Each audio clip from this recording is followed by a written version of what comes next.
Selamat pagi, Bapak Ibu sekalian. Artinya bisa dari situ ya, Pak, yang presentasi. Share ya, ini sudah kelihatan materinya? Ya. Ya. Selamat pagi Bapak Ibu sekalian. Saya mencoba mengkaji yang sedikit berbeda dengan Pak Arif yang tadi ditarakan, yang sangat menarik sekali, filosofi kehidupan yang bagi kita semua. Dalam visi ini saya akan mencoba membahas dari segi kisah-kisah Lalita Vistara yang ada di dalam panel-panel, yang ada di dalam panel-panel cerita Lalita Vistara. Sedangkan panel-panel yang lain masih dalam kajian. Dan ini pun untuk Lalita Vistara kami hanya membatasi untuk mamalia. Karena kajian yang khusus untuk burung ini bisa lanjut, Pak.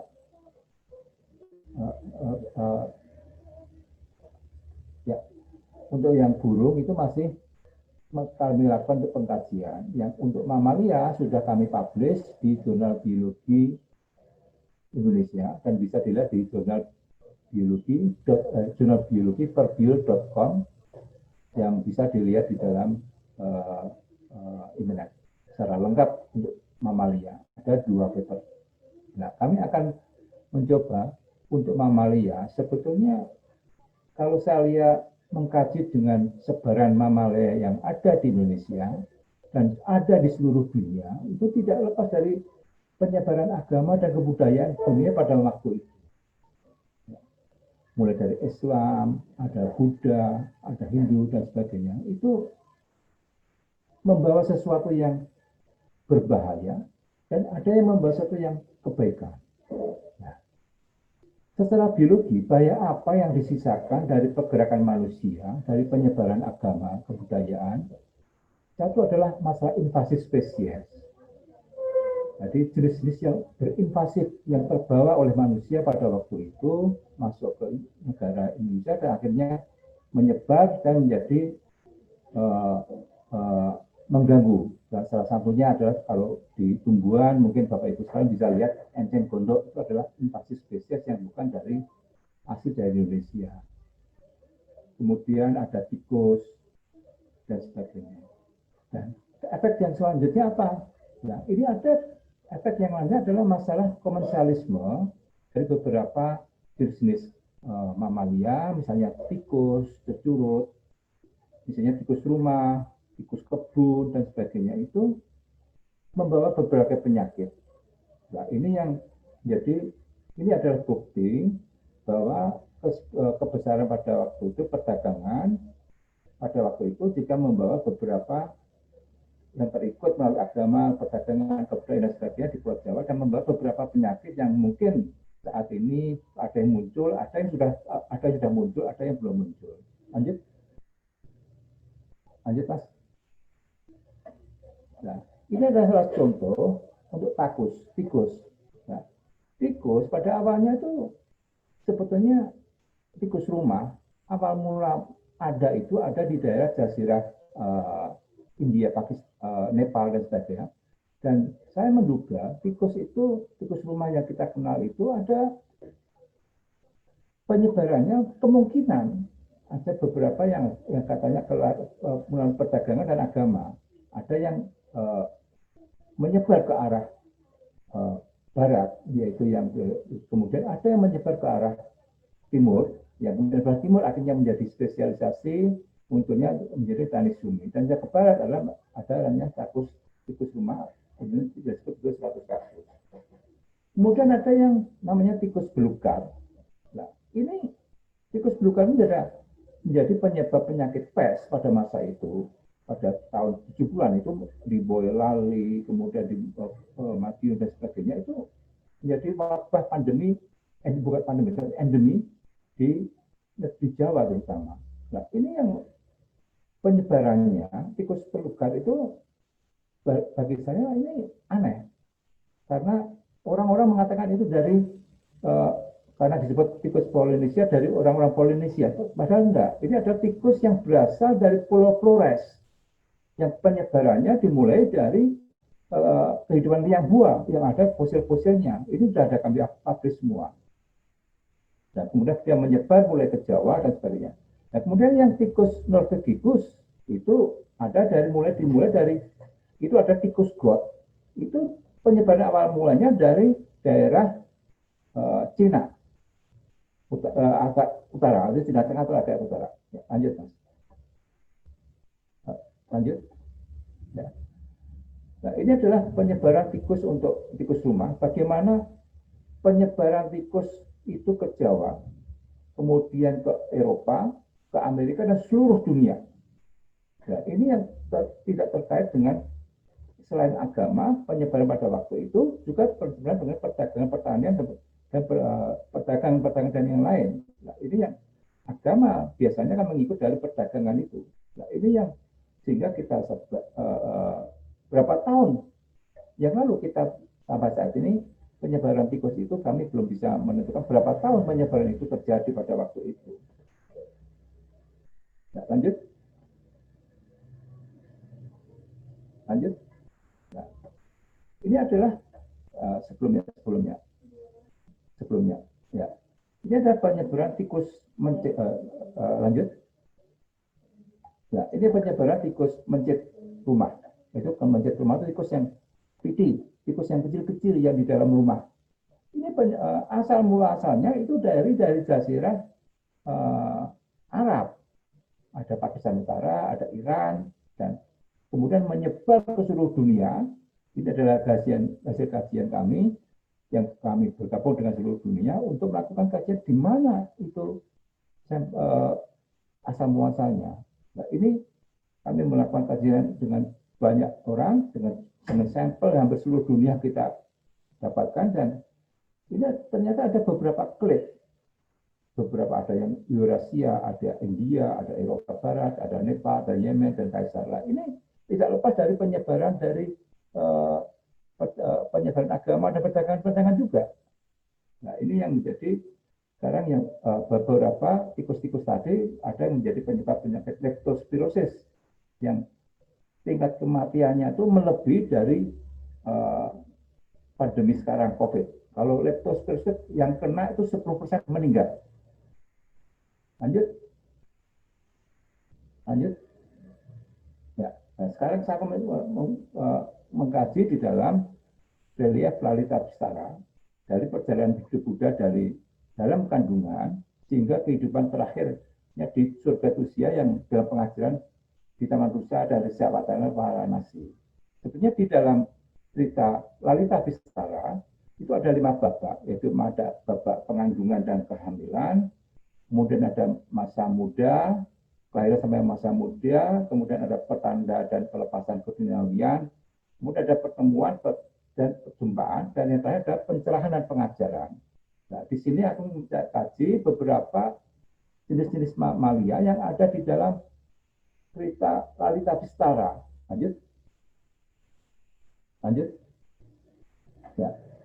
Di dalam Lalita Bistara sebetulnya ada 120 panel yang mengelilingi seluruh Candi Borobudur itu. Di dalam cerita Bistara ada beberapa jenis hewan, misalnya mamalia, ada burung, ada ikan, ada reptilia, ada moluska. Dan total yang ada panel-panel itu ada binatangnya adalah 61 panel. Ini kami tidak menghitung panel-panel yang hampir semua panel di pinggir panel itu dihiasin oleh jenis-jenis binatang. Ini tidak kami hitung, tetapi yang murni yang ada di dalam panel, karena itu adalah bagian dari cerita di dalam Lalita Bistara. Makna adanya kemunculan binatang itu apa saja. Nah, kemudian dalam mamalia itu sebenarnya ada 43 panel. Ada 23 jenis yang kami identifikasi. Kemudian ada 131 individu. Dan dari spesies yang ada itu, 22 spesies adalah jenis binatang asli Jawa. Dan tidak ada asli luar. Dan hanya satu, ada singa. Ini adalah singa pun bukan asli dari Afrika, tetapi adalah karena bentuk punuk-punuknya dan rambut-rambutnya dari singkapan dalam panel itu adalah singa Asia. Kemudian jenis yang jumlah individu yang cukup banyak adalah burung. ini yang baru kami kaji dan sedang kami tulis, itu ada di 31 panel, ada 22 spesies, dan ada 133 individu. Nah, ini sangat menarik.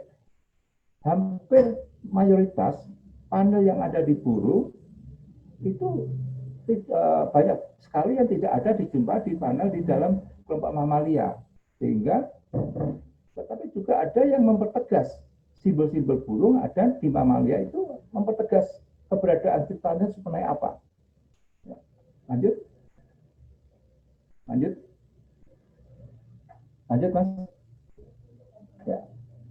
Dan kami melihat kenapa banyak panel-panel ini, banyak binatang-binatang ini, sebetulnya ini adalah simbol akulturasi kebudayaan Jawa yang tidak ada pertengkaran antar etnis, agama, dan sebagainya. Dan semuanya ajarannya adalah ajaran murni agama Buddha. Tapi diekspresikan dalam bentuk-bentuk hewan dan tumbuhan. Hampir semua kecuali singa kalau untuk mama itu ada di Jawa. Sehingga binatang itu mengekspresikan simbol-simbol ajarannya dan sekaligus ajarannya tidak akan punah di dalam panel-panel tersebut dan tidak ada ajaran agamanya. Ya. Di dalam mamalia itu ada beberapa simbol. Ada yang menunjukkan ada simbol adanya keberadaan waktu. Kapan itu terjadi? Kapan itu dimulai? Kapan kejadian cerita itu dimulai dan kapan itu makna itu dimulai? Waktu pagi, siang, sore, malam itu ada. Kemudian ada lokasi, posisi di mana itu terjadi. Dan kemudian ada makna, ada habitat. Habitat bagi binatang itu juga mengandung suatu makna tersendiri. Kenapa di situ? Kemudian ada transportasi, karena di situ banyak sekali simbol-simbol kuda. Kuda sebagai transportasi oleh budi dan sebagainya. Ada juga kuda sebagai tunggangan. Yang kuda ini adalah kelompok binatang yang paling banyak dijumpai di dalam panel tersebut. Nah, di dalam panel ini yang di atas itu menunjukkan di sebelah kiri itu ada monyet, blutung. Di bawahnya ada gajah. Di atas gajah itu ada ini seperti bajing. Kemudian yang sebelah kanan di bawah yang kami kotak itu di atas itu ada simbol garangan. Nah, keberadaan ini semua itu punya makna, punya simbol-simbol. Ya kalau zaman dulu itu, kalau zaman sekarang ini kalau kita nulis internet, email, ada simbol @ Di zaman dulu juga ada. Jadi kita kembali ke masa lalu lagi. Jadi simbol-simbol yang diutamakan untuk menjelaskan supaya orang lebih cepat mengenal.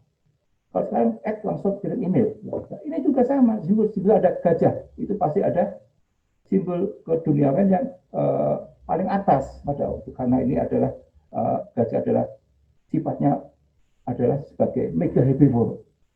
Kemudian ada singa. Itu ada simbol yang adanya karena dia sebagai top karnivora, jadi penjaga alam semesta. Otomatis lah.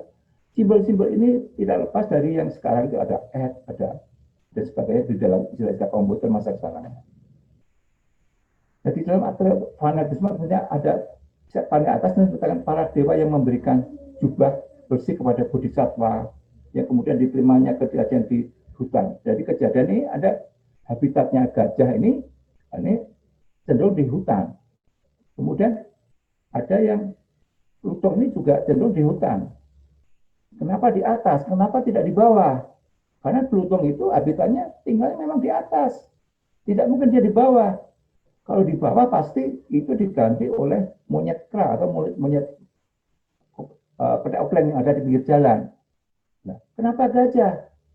Nah, ini adalah mega herbivore, penyelamat habitat kawasan seluruh dunia. Nah, gajah ini bukan gajah Asia, bukan gajah Sumatera, ini adalah gajah Jawa.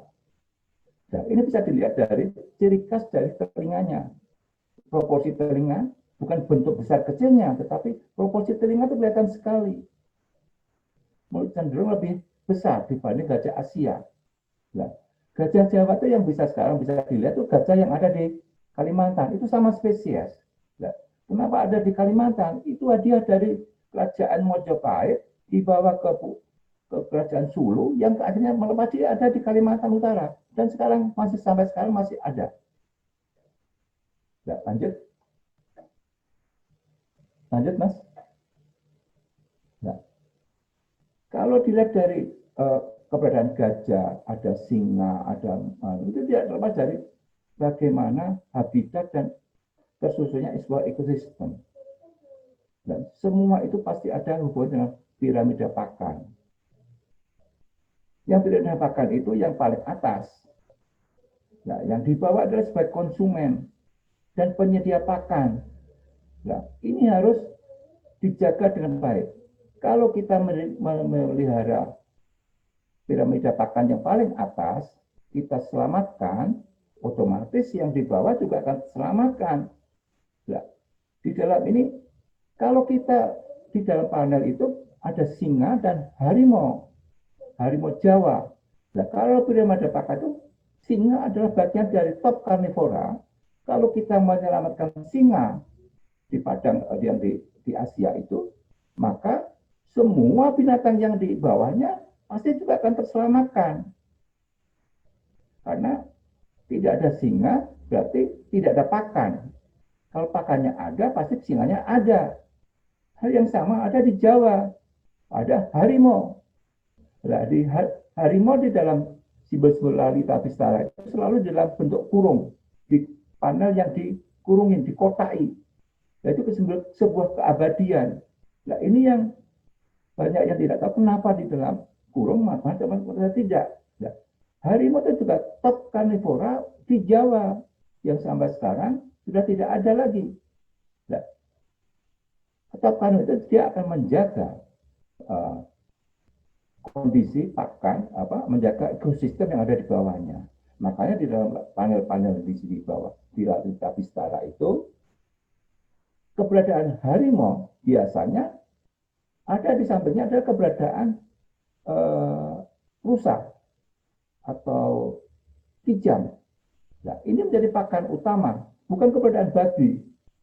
Nah, ini yang harus kita pelihara, yang harus kita jaga. Dan ini simbol-simbol sebuah kehidupan, mana yang harus ada dan mana yang tidak ada, itu digambarkan dengan spesifik di dalam Lalita Bistara. Nah, kemudian singa kenapa ada? Dan memang singa ini adalah simbol kehidupan bagi seluruh umat di dunia. Dimanapun di dunia ini pasti ada simbol singa. Afrika, Asia, Amerika pasti itu ada simbol singa. Ya, lanjut. Ya. Di dalam Lalita Bistara, simbol kelanggengan sebuah kehidupan adalah simbol kehidupan ekosistem. Nah, ini ada singa itu ada di Lalita Bistara ada 3 simbol utama. Ada singa Asia, kemudian harimau loreng atau harimau Jawa, yang ketiga adalah gajah Jawa. Dan semuanya ini ada simbol kehidupan di dalam sebuah kehidupan biologi. Kalau gajah Jawa itu adalah mega herbivora. Nah, tanpa ada gajah, maka tumbuhan-tumbuhan itu juga akan, yang invasifnya juga akan muncul dengan cepat. Misalnya, begitu ada tumbuhan yang mendominasi, misalnya ada rumput-rumputan tumbuhan yang itu mendominasi, jika ada gajah, maka tumbuhan yang dominasi ini dihantam dulu, dihabiskan dulu oleh gajah, karena dia bisa memakan 100 kilo per hari. Dan setelah dimakan, maka akan muncul tumbuhan-tumbuhan yang lain, menjadi pionir, sebuah pionir di dalam di dalam hutan, tumbuhan pionir. Jadi begitu pionirnya nanti akan diganti oleh tumbuhan-tumbuhan yang bukan pionir, yang sehingga akan terbentuk sebuah ekosistem di dalam sebuah hutan. Kemudian di dalam minta di chatnya ditutup dulu ya. Dan ini ada contoh di dalam panel 111 di babak 5 menceritakan bahwa Ada naga-naga Kamandaku sedang melayani Buddha, sedang duduk di singgasana. Kehadiran 3 individu singa lingkaran kuning ya, yang ada di lingkaran kuning terpahat dengan singgasana dan duduk oleh Buddha. Nah, mayoritas singa itu diletakkan di posisi dalam lingkaran besar di dalam sebuah singgasana, biasanya singgasana atau di sebuah tugu atau gapuro. Nah, kedatangan, kedatangan. Nah, ini sebagai penjaga, satwa penjaga. Nah, penjaga ini namanya simbol. Dia adalah dijaga. Memang oleh itu kehadiran Buddha itu selalu dijaga, tidak akan pasti ada yang menjaganya, dan dia akan selalu dilindungi. Nah, ini ibaratnya singa melindungi kehidupan di bawahnya. Lanjut. Nah, kemudian ada sebelumnya. Nah, ini ada harimau, ada Viagra atau Viagra, berasal dari kata wi atau utama dan agra adalah puncak. Nah, ini cerita juga mengandung makna simbolis pencapaian puncak utama dari sang bodhisattva. Nah, di dalam panel itu kita beri kotak itu yang di dalam sebelah kiri ada kotak kecil, itu adalah singa. Itu adalah harimau. Nah, ini ada yang di sebelah kanannya singa ada rusa. Kelihatan sekali ada tanduknya itu. Nah, ini adalah sebuah kesesuaian dan sebuah kedamaian dan soliditas keamanan dan kesetaraan. Ini yang bisa dimaknakan di dalam panel tersebut. Dan di bawahnya ada bagian atas ini ada Raja Bimbisara, sangat terkesan dengan pembawaan bodhisattva dan menyuruh pengawalnya untuk mengikutinya ke Gunung Pandewa. Ini di dalam cerita panel seperti itu. Kemudian di panel di bawah atau panel 75 itu di situ ada dilarang hitam. Kemudian ada harimau loreng atau Pantratikus, ada kijang muncak, ada pelanjak pucang atau Tragusia panica, ada harimau dan Pantratigris. Nah, ini yang kehadirannya semuanya adalah dengan makna kehadiran.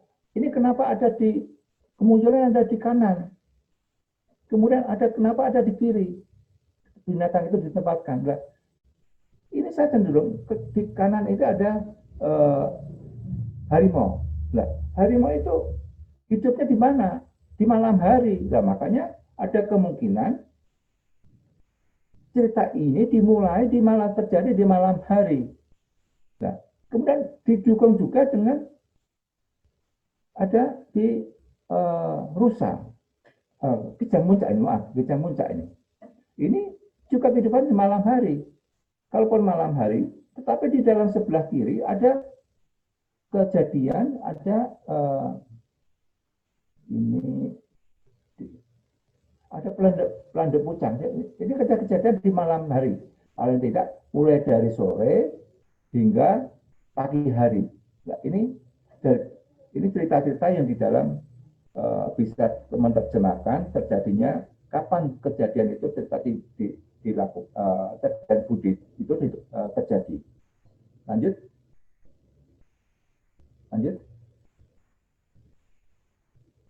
Nah, kemudian ada gajah. Di dalam gajah ini ada beberapa makna. Ada yang keadaan sebagai tunggangan, ada sebagai yang di dalam panel di atas itu gajah memberikan simbol keagungan. Jadi ada ini ratu sedang menghamil dan maka di sini ada keagungan akan munculnya kehidupan makhluk gaib. Ada akan kelahiran Buddha Sattva. Nah, ini makhluk gaib ini yang disimbolkan di dalam gajah ini, sehingga dia nanti akan di dalam kandungannya oleh Ratu Maya, dan kemudian yang akhirnya akan jadi lahir di dalam Buddha. Ini adalah simbol-simbol. Kemudian ada gajah sebagai satwa tunggangan. Nah, ada kendaraan sehingga dapat memberikan makna simbol kekuatan. Karena besarnya tubuh, maka saya katakan harus sebuah kekuatan. Nah, ini ada gajah yang di bawah, dan di atasnya ada lutung. Nah, lutung mungkin jadi ada garangan juga di bawah di kanan ini ada garangan. Panel 83 itu menceritakan tentang para dewa yang memberikan jubah bersih kepada bodhisattva yang kemudian diterimanya. Nah, lanjut.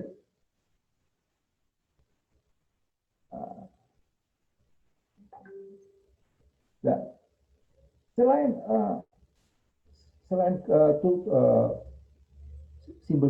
simbol-simbol tadi, ada hewan-hewan yang paling banyak kita jumpai adalah kuda. Kuda ini di dalam panel-panel memang ada yang rusak atau sengaja dirusak, kami tidak tahu, sehingga jumlah individu pun akan hilang. Kami tidak bisa menghitung. Tidak bisa menghitung berapa jumlah yang rusak itu, karena di situ ada roda kuda. Dan logika saya ada karena roda, di situ ada pasti ada kuda dan berapa jumlah individunya dan binatang apa saja yang ada di situ, kami tidak bisa, beberapa panel tidak bisa kita hitung dan kita bisa menceritakan. Nah, di dalam ini ada di panel bawah ini kelihatan sekali yang ada monyet kera.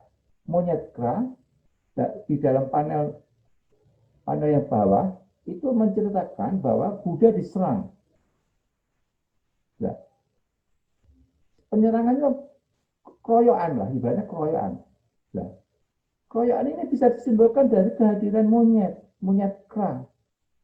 Monyet kera ini, monyet atau kotak obleng ini yang di panel bawah, kotak paling bawah ini, memang kalau di aslinya, di habitatnya, dia datang selalu berombongan. Dan dia selalu menyerbu secara berombongan. Nah, ini kehadiran binatang ini tidak terlepas dari cerita-cerita simbol-simbol sebuah kehidupan, simbol kehidupan binatang itu atau simbol-simbol diekspresikan dengan munculnya singkapan-singkapan panel tersebut. Ya. Lanjut.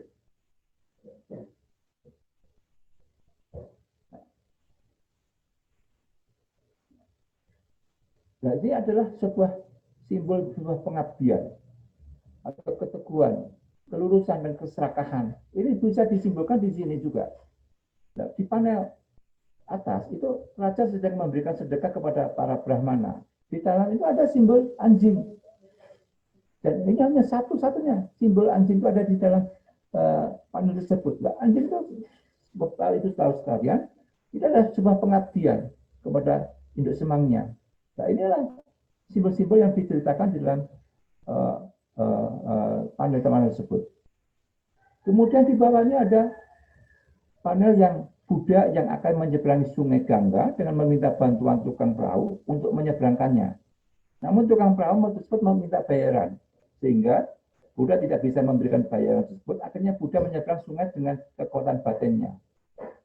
Nah, kejadian-kejadian ini yang ada di dalam, ini ada simbol babi. Nah, babi ini simbol sebuah keserakahan. Nah, keserakahan itu digambarkan oleh pengelola perahu itu sebut. Tetapi babi ini bukan hanya simbol keserakahan. Kalau kita lihat bagaimana tingkah laku babi, selain dia makan segala-galanya, tetapi dia juga kalau jalan itu lurus, kalau lari itu tidak bisa dibelokkan, sehingga tidak mungkin. Makanya ini sebuah simbol kelurusan, keteguhan untuk mencapai apa-apa yang diceritakan oleh Bodhisattva. Nah, kemudian ada yang ini di bawah ini ada simbol Sero Ambrang, kehidupan di dalam yang panel di bawah itu ada kehidupan Sero Ambrang. Sero Ambrang itu adalah memang hidupnya di air. Dia suka makan ikan. Dan di dalam cerita dia menyeberangi sungai itu, kehidupan ikannya itu kalau saya lihat ikannya adalah ikan tor. Dan ini memang ikan dewa kalau di daerah Cirebon itu ikan tor menjadi ikan dewa. di kepercayaan sekarang masih ada. Lanjut. Dan Cerro Ambrang itu adalah sebuah kekuatan juga, simbol sebuah sungai yang kekuatan. Lanjut. Lanjut. Nah, ini sangat menarik juga. Ini kejadian di mana Buddha terjadi di malam hari. Ada binturung, ada tikus hutan, ada terenggiling. Nah, ini kalau simbol binatang ini misalnya binturung.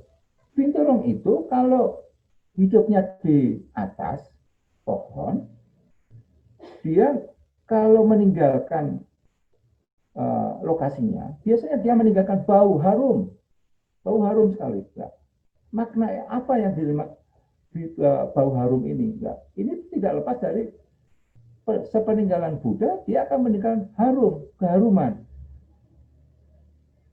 Dan kemudian ada tikus hutan. Nah, tikus hutan ini, kalau tikus itu memang simbolnya adanya tikus, dia akan punya gigi seri. Gigi seri ini harus selalu diasah. Makanya dia selalu mengerat sepanjang masa hidupnya. Dan dia kalau tidak mengerat, maka panjang gigi serinya itu bisa tembus 15 cm ya, dari hasil percobaan. Makanya dia harus diasah supaya dia tidak tumbuh sepanjang itu.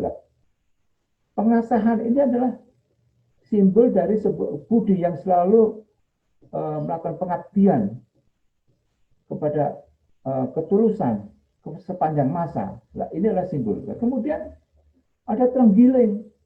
Nah, terenggiling ini kalau di dalam kehidupan ini dia kalau jatuh dari atas dia akan menggulung kehidupannya itu, dan dia susah dibuka gulungannya itu, sehingga dapat diartikan bahwa Buddha itu adalah sebuah simbol kekuatan.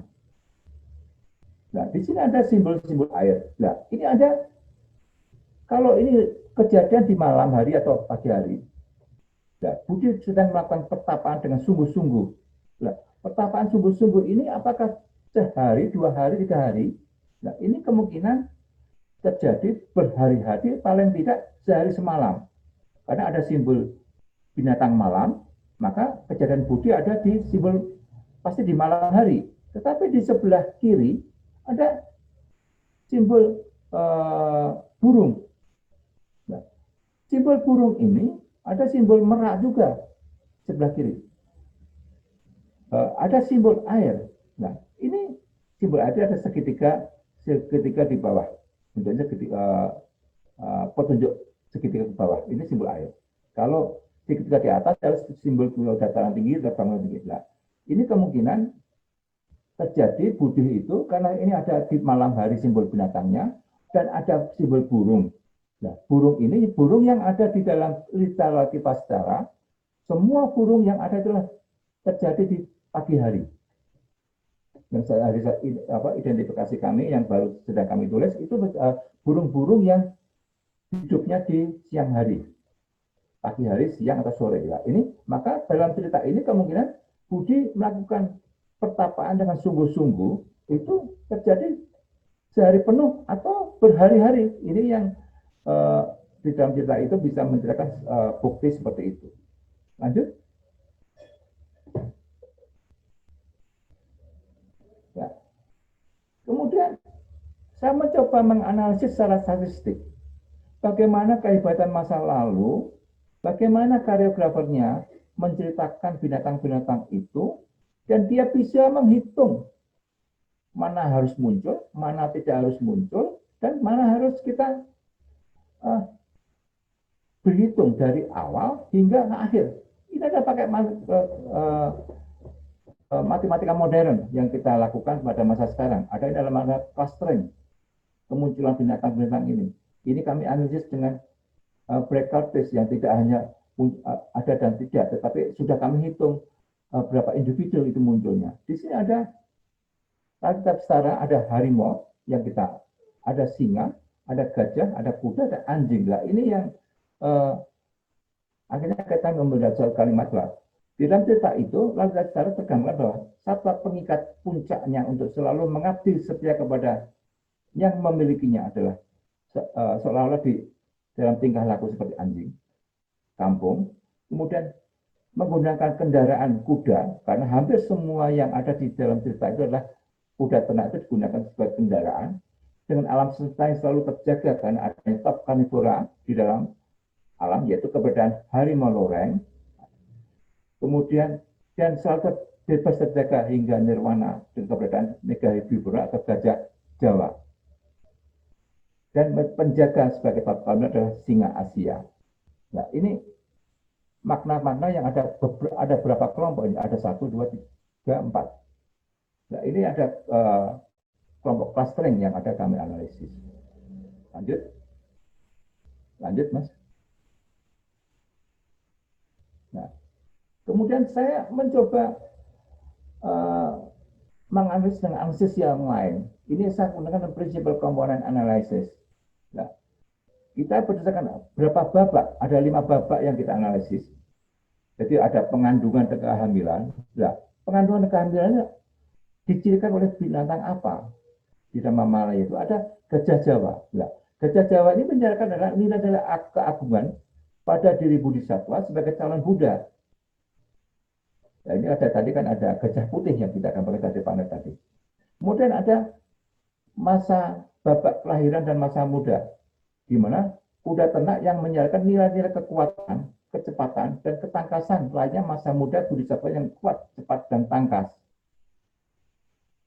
Kemudian ada pertanda pelepasan keduniawian. Nah, sini ada babi celeng. Nah, ini sebagai kesakahan. Jadi selayaknya Bodhisattva ingin melepaskan diri dari sebuah kesakaan duniawi dengan kelurusan dan keteguhan. Karena babi ini juga simbol sebagai kelurusan. Dia selalu berlari lurus, tidak bisa dibelok-belokkan dengan sangat teguh. Kemudian ada pertemuan dan perjuangan. Di sini ada pemberian energi pakan utama adalah harimau. Nah, harimau ini sebagai kesesuaian kedamaian, soliditas, keamanan, dan kesetaraan. Ini simbol seperti itu. Karena dia ada penjaga alam semesta. Untuk di Jawa ada harimau Jawa, ada penjaga. Kalau hilangnya harimau pasti alamnya juga rusak. Kejadian seperti itu kan. Seperti itu kan kejadian sekarang ini. Kemudian ada pencerahan dan pengajaran. Di sini ada singa Asia yang berperan sebagai simbol satwa penjaga, menjaga Buddha, ajaran dan yang dibawanya. Nah, penghitungan matematik ini, apakah pada waktu itu sudah ada matematik seperti ini? Ini yang artinya apa? Pada masa lalu itu kecerdasan bangsa kita jauh lebih cerdas seperti yang digambarkan Pak Arif tadi. Di Cina baru menggambarkan, tapi di sini sudah membentuk relief. Kan aneh ini. Nah, ini yang bisa kecerdasan bangsa ini yang bisa mengangkat harkat diri dan segala. Makanya janganlah meniru bangsa lain, tiru bangsa kebudayaannya sendiri. Lanjut, Mas. Nah, ini ada sebuah kesimpulan dari. Jadi sebenarnya pada masa itu ada kultus kebudayaan Jawa ekspresikan sesuai kisah Buddha Gautama di dalam kitab Vistara untuk mempermudah penyebaran ajaran dan agamanya. Contoh adalah ada mamalia yang dari Jawa asli dan tabungan di Jember. Di situ juga ada data penunjukan ada tumbuhan pace. Nah, tumbuhan ini sudah dipublish di jurnal biodiversitas, itu bisa dibaca Bapak Ibu sekalian. Ini tumbuhan pace dan juga tumbuhan asli Jawa. Nah, kemudian yang menjadi pematung, dugaan saya pematungnya adalah pematong asli Jawa. Organisasi pematungnya menggunakan matematika lainnya, matematika modern sekarang. Sifat materi biologi diungkapkan dengan detail, karena kalau Bapak Ibu melihat bentuk-bentuk daun yang ada di dalam kitab itu sangat detail sekali, sehingga kita bisa mengidentifikasi, karena identifikasi tumbuhan juga berdasarkan dari sifat-sifat morfologi tumbuhan, ada mulai bentuk bunganya, bagaimana kuncup bunganya, bentuk daunnya, oval dan sebagainya, bentuk tulang-tulang daun itu digambarkan dengan tepat sekali oleh pada waktu itu. Sehingga saya katakan tidak mungkin kalau orang luar membuat panel di dalam folder ini, karena logika kami hanya orang asli Jawa, orang asli Jawa yang tahu tingkah laku binatang dan tumbuhan yang bisa membuat panel-panel yang secanggih itu. Nah, kemudian perdagangan dan hadiah Nusantara, bukti ada burung kakatua. Itu ada di sekeliling panel, itu ada burung kakak, banyak sekali burung kakak. Burung kakatua itu apa? Masa nggak tahu nih maknanya, ini saya belum tahu. Selalu ada di keliling-keliling pinggir detail sekarang. Kemudian, nah, maka di teknologi masa lalu itu dengan sifat-sifat binatangnya, dia ahli biologi betul itu, tingkah lakunya dan tingkah dikaitkan batin rasanya yang kita kaitkan. Nah, perdagangan dunia di Jawa dalam waktu itu dibuktikan kepada satwa komensal seperti tikus rumah, tikus pipi, dan seterusnya tadi yang kita ceritakan tadi. Nah, kemungkinan ini penyebaran agama dan perdagangan masa lalu pada ratusan atau ribuan tahun yang lalu, karena tikus rumah itu sudah ada sekitar 1 juta tahun yang lalu. Kemudian ada tikus belugat juga ada sekitar menyebar sekitar 200.000, 300.000 tahun yang lalu. Nah, kemungkinan perdagangan pada masa itu juga sudah terjadi pada ratusan ribu tahun atau puluhan ribu tahun yang lalu. Nah, menjadi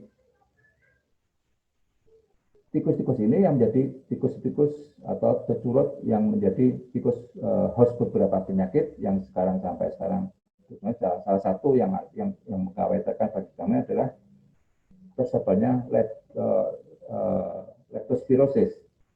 Nah, ini tingkat kematiannya jauh lebih tinggi daripada COVID-19 karena 10% yang kena mati. Lanjut.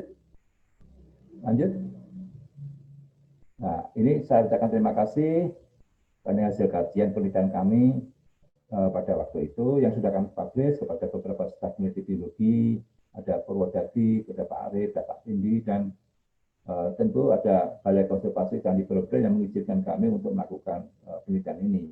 Dan untuk naskah lengkap penelitian kami ini bisa Anda baca di jurnalbiologi.perbio.com. Terima kasih. Assalamualaikum warahmatullahi wabarakatuh. Waalaikumsalam warahmatullahi wabarakatuh. Makasih Bapak Ibnu Marianto atas pemaparannya yang cukup lengkap sekali, bahasa dinilai lengkap sekali, dan ternyata nenek moyang kita itu sudah menguasai matematika, ya, luar biasa sekali, sampai membangun Borobudur sampai sangat presisi, ya. Jadi mungkin kita patut bangga atas adanya Candi Borobudur ini. Berikutnya saya akan buka sesi pertanyaan tanya jawab, ya. Sebentar saya akan buka link tanya jawabnya. Saya akan lihat ini kita masih ada waktu 10 menit lagi, ya. Ini saya ini banyak sekali yang ingin bertanya, ya. Mungkin saya acak, ya. Di sini dari Ibu Linda, ya. Dia bertanya ciri-ciri flora fauna yang ada di Atlantis menurut kitabnya Plato. Beberapa tidak ada di negara lain, tapi di Indonesia ada semua menurut risetnya Pak Dani. Jadi ini hewan simbol-simbol suatu manusia, ya Pak. Gitu Pak Ibnu. Ya. Jadi memang kalau binatang yang ada di Indonesia, ini kalau karena bidang saya adalah mamalia, akan saya jawab dengan contoh mamalia. Di Nusantara ini memang aneh. Kita dibatasi dengan barier laut, dan binatangnya pun juga berbeda-beda. Nah, ada kalau kita kenal, ada garis Wallace, Bapak Ibu sekalian. Ada garis Weber, ada garis Lydekker. Garis Wallace itu antara Borneo dan Kalimantan dan Sulawesi, Bali Lombok atau Jawa Bali. Kemudian ada garis Lydekker yang ada di Indonesia Timur, ada garis Weber. Nah, ini batas-batasnya, dan ada masih garis-garis yang lain. Dan saya sendiri juga menciptakan garis biologi sendiri, terutama untuk garis biologi yang ada spesifik untuk tikus. Jadi tikus di Indonesia itu selain mengikuti Wales, tapi saya juga membuat garis biologi sendiri, yaitu antara tikus-tikus yang ada di bawah sebelah barat Sumatera, itu menjadi tikus yang spesifik, jadi ada garis biologi sendiri, garis biologi saya sendiri. Kemudian ada garis biologi yang ada di mengikuti garis biologi Lydekker yang ada di Indonesia Timur dan antara Nusa Tenggara dan Sulawesi.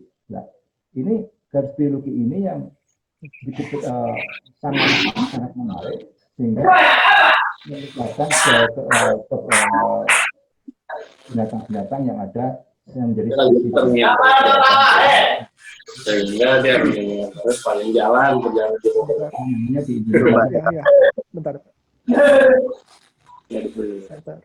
Nah, kemudian ada kelelawar yang terbang. Nah, itu juga punya yang saya ciptakan garis biologinya ada di Indonesia Timur.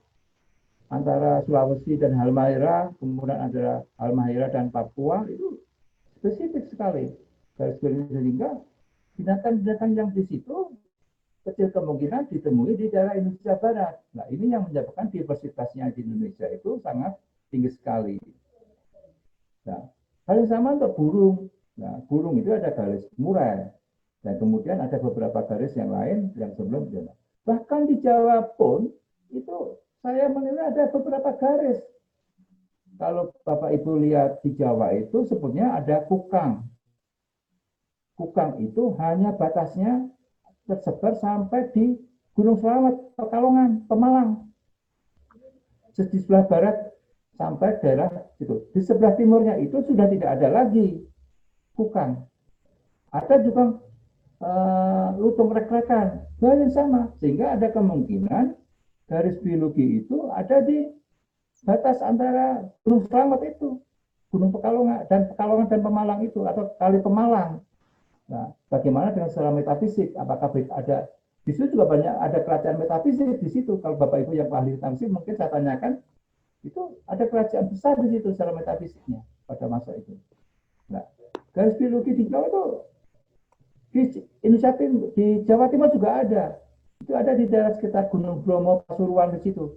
Nah, ini yang bisa ditunjukkan dari keberadaan sebaran binatang-binatang yang ada di Jawa.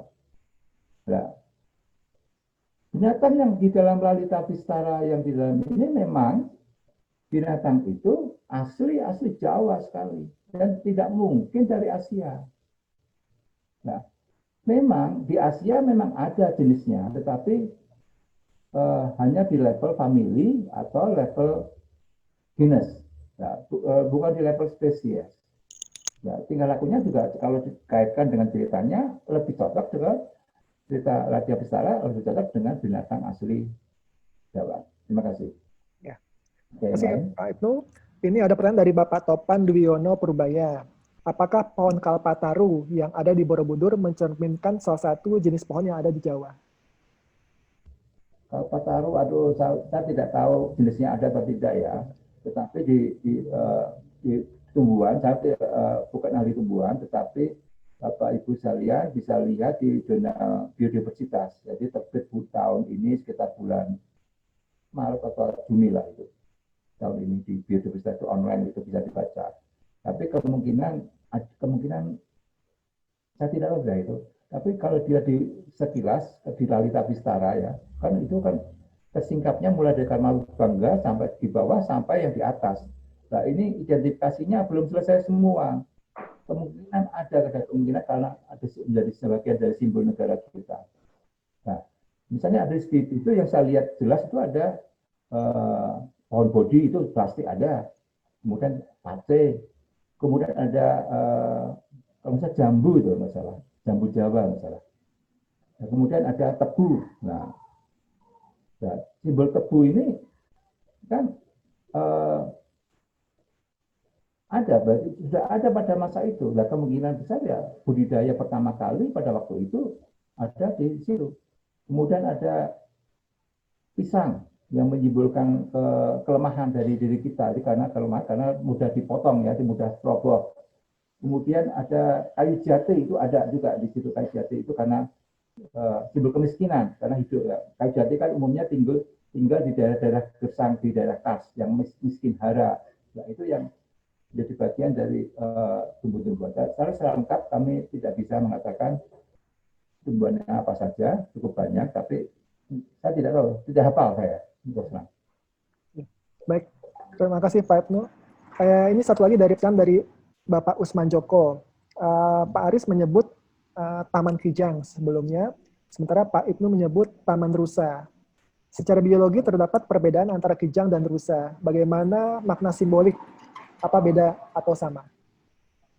Jadi kalau gini, rusa itu hidupnya lebih banyak di rerumputan. Ya, karena di pinggir sungai. Karena dia kalau pinggir sungai kan banyak trubus-trubus tumbuhan, sehingga mudah dimakan oleh rusa.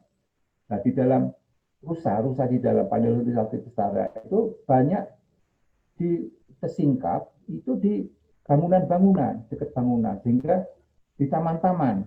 Nah, ini yang mudah sekali kami identifikasi. Kemudian dari bentuk tanduknya jelas sekali itu.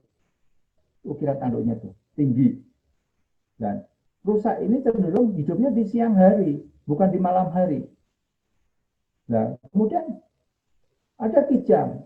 Kijang itu simbol di kehidupannya di malam hari. Makanya di situ juga biasanya sering singkatkan ada kijang itu berdekatan dengan harimau, karena harimau kijang itu menjadi pakan utama selain rusa. Nah, rusa itu kalau malam hari diam itu. Saya pernah pengalaman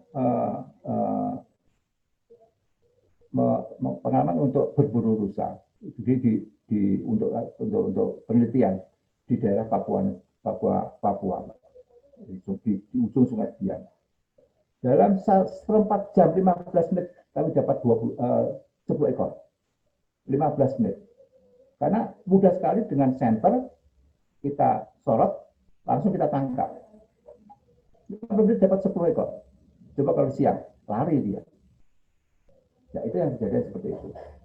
Nah, ini simbol-simbol kehidupan bisa kita lihat dari makna waktu, makna tempat, dan makna yang lain. Nah, itu. Terima kasih. Ya, terima kasih Pak Ibnu. Yang terakhir masih banyak pertanyaan, tapi karena waktu sudah tidak mungkin. Yang terakhir pertanyaannya dari Bapak Bambang Nuryanto.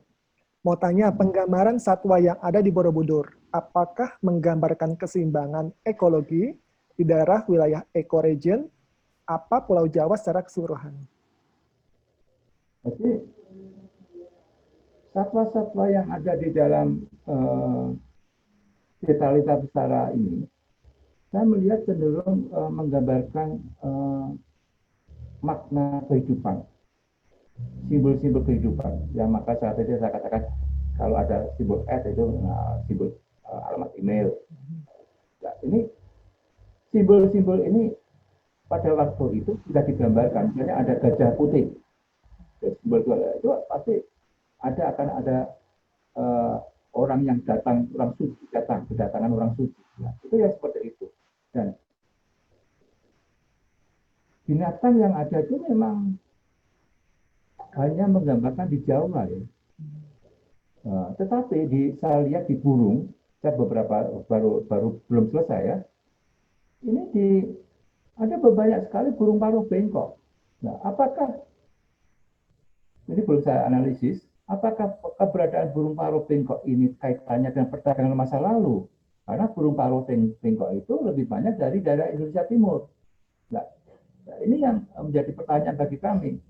Artinya apa? Kalau memang itu berupa baru bengkok di daerah Indonesia Timur, nah, besar kemungkinan perdagangan pada masa lalu itu dan berikut politiknya sudah ada pada masa itu. Apakah sebagai hadiah atau sebagai simbol-simbol yang lain? Nah, itu yang terjadi. Tapi kan di burungnya ada burung paruh bengkoknya ada Sriwidi Jawa dan lain memang ada yang itu yang bisa kami ceritakan dari makna-makna kehidupan pada binatang itu tersebut, apakah sebagai simbol waktu atau simbol-simbol yang lain. Nah, ini yang baru kita lakukan kajian dan semoga cepat selesai hasil analisisnya dan bisa kami publish. Dan untuk mempublish bekerja di mengidentifikasi burung mamalia ini memang cukup lama. Kami sudah mengidentifikasi mamalia baru terselesaikan hampir 2 tahun. Burung sudah 3 tahun juga belum selesai sampai sekarang. Dan binatang-binatang lain ya belum tahu ini. Di cerita-cerita yang lain, saya kira kan di situ ada, kalau cerita kelompok cerita yang lain di Taman Bangga dan sebagainya ada badak, itu sudah ada di situ, juga diceritakan di situ. Nah ini belum selesai kami identifikasi. Terima kasih. Ya, terima kasih Pak Ibnu. Mohon maaf kepada para penanya yang belum sempat kita jawab pertanyaannya karena keterbatasan waktu. Terima kasih sekali lagi kepada Bapak Profesor Dr. Ibnu Marianto atas pemaparannya tentang Borobudur dari sisi hayati. Ya, semoga hasil pemaparan ini bisa kita ambil manfaatnya dan bisa kita gunakan sebagai refleksi diri bahwa ternyata zaman dulu ternyata nenek moyang kita sudah demikian sangat cerdas dan boleh dibilang ini bisa menjadi kebanggaan buat kita.